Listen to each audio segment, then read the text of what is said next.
Hello, everyone, and welcome to the seventh week of the Financial Fitness Challenge. I'm Derek T. Billups Sr., President of the Foundation for Financial Fitness Incorporated and author of the book Changing Your Condition, Not Your Position, and the new book, Are You Making a Living or Making a Life? Again, welcome to the seventh week.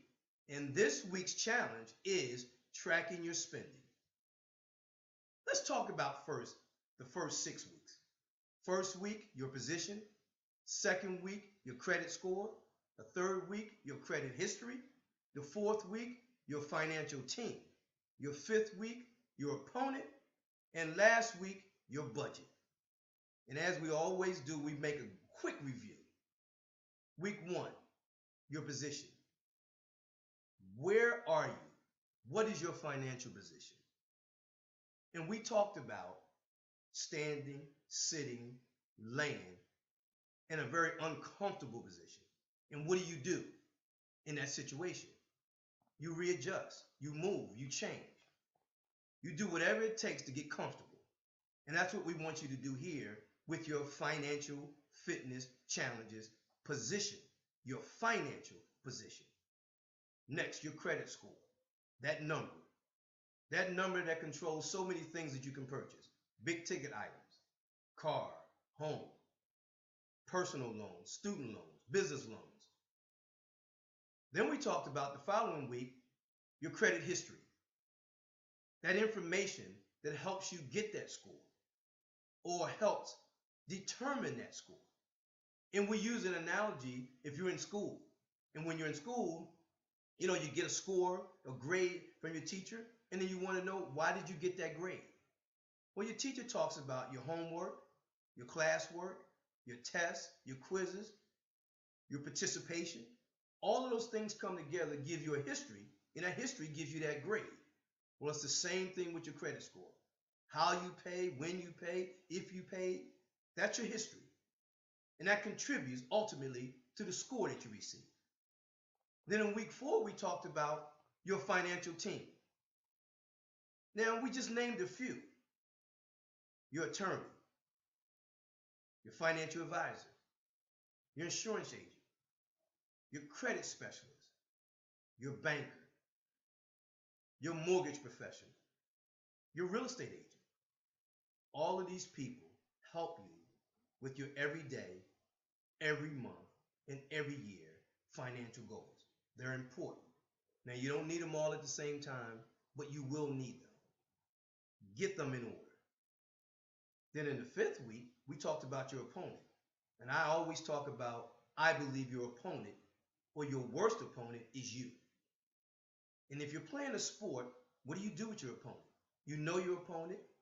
You try to find out what your opponent's weaknesses are, and you address them, you attack them, so that you turn their weaknesses into your strength.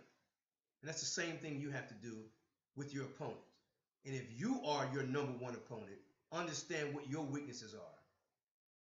Who contributes to the way you manage, handle, and go about your financial situations each and every day, each and every week, and each and every month. Well, find out who your opponent is. Be honest. If it's you, be honest, address it. Then we went to week 6, which was last week, your budget. Now, we all know about budgets. We know expenses over here, income is over here. 2 things happen. And only 2 things can happen.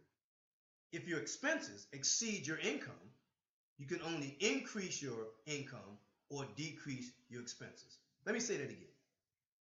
If your expenses exceed your income, there's only 2 things you can do. Increase your income or decrease your expenses. But you guys know that. But what we want you to do is to make sure you have that budget somewhere visible. On your refrigerator, on the dresser, on your phone, on your tablet, on your computer, somewhere where you can get it, and somewhere where you utilize it every single month. And now week 7, tracking your spending. Tracking your spending can be very tedious. Now, I'm not talking about doing it for a month or 2 months. I'm talking right now doing it for a week or 2. This week, and then maybe next week. When I'm saying tracking your spending, again, I want something tangible. Write it down. Keep the receipts. Because what happens is, because we know our budget and we have our budget, we know what our income is, and we know what our expenses is. There's an old saying, why is there so much month left at the end of my money? Because we don't track our spending. Because we have our fixed expenses. We know what we're spending in terms of our budget. But why are we missing so much money? So I want you to spend this week tracking that spending. Everything you do. I don't care if it's soda, potato chips, lunch, whatever it is that's outside your budget, I want you to track it. I want you to spend the whole week. And then what you do at the end of the week, next week, you go over it, you review it. And you say, I spend this amount of money outside of my budget. Now, if you do the exact same thing each week for 4 weeks, at the end of the month, you'll see where most of that excess of money is going. So track your spending. Remember, the first week, we talked about your position. The second week, your credit score. The third week, your credit history. The fourth week, your financial team. The fifth week, your opponent. The sixth week, your budget. In this week's week 7, tracking your spending. Vital to the success of your overall financial goals and plan. This is Derek T. Billups Sr., President of the Foundation for Financial Fitness Incorporated, author of the book Changing Your Condition and Not Your Position, and the new book, Are You Making a Living or Making a Life? The book is now available on www.f4ff.net. That's my website, as well as Amazon Kindle and Barnes & Noble Nook. If you want to purchase them digitally, you can do that on both of those sites. This is, again, Derek T. Billups Sr. Have a great financial fitness week.